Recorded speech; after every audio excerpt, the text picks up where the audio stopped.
DJ वाला के पटियाले। अच्छा सुन छोरा गोरका मुंह नहीं छोड़का हमरा कोने पजियाले डीजे वाला के पटियाले। तू ही बैठ जा रे चढ़ली जवानी काटय चानी छाती से छाती सटियाले रे डीजे वाला के पटियाले। छोरा सुन छोरा गोरका मुंह नहीं छोड़का हमरा कोने पजियाले डीजे वाला के पटियाले।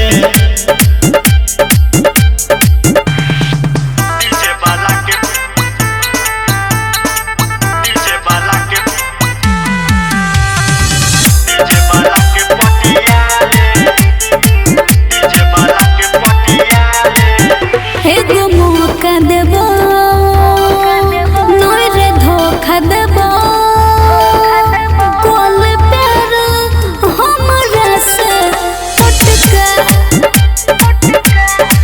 गे छोरी हटले रे आ तू हटले रे आ नहीं चाही हमारा ई मटका सटना रे लगल छ जोर तू बेजोर खुल के कोनी बतियाले डीजे वाला के पटियाले। सुन छोरा गोरका मुंह नहीं छोड़का हमरा कोने पजियाले डीजे वाला के पटियाले।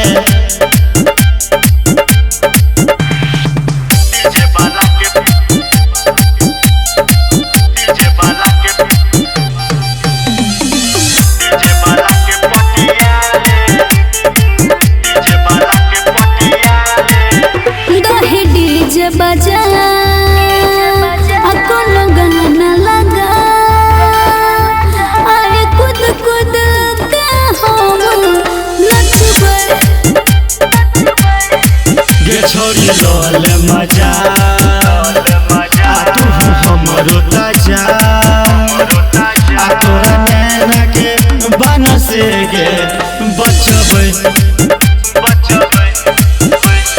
कोरन सवरिया दोहे तू नजरिया चीज छी हम हथियाले डीजे वाला के पटियाले।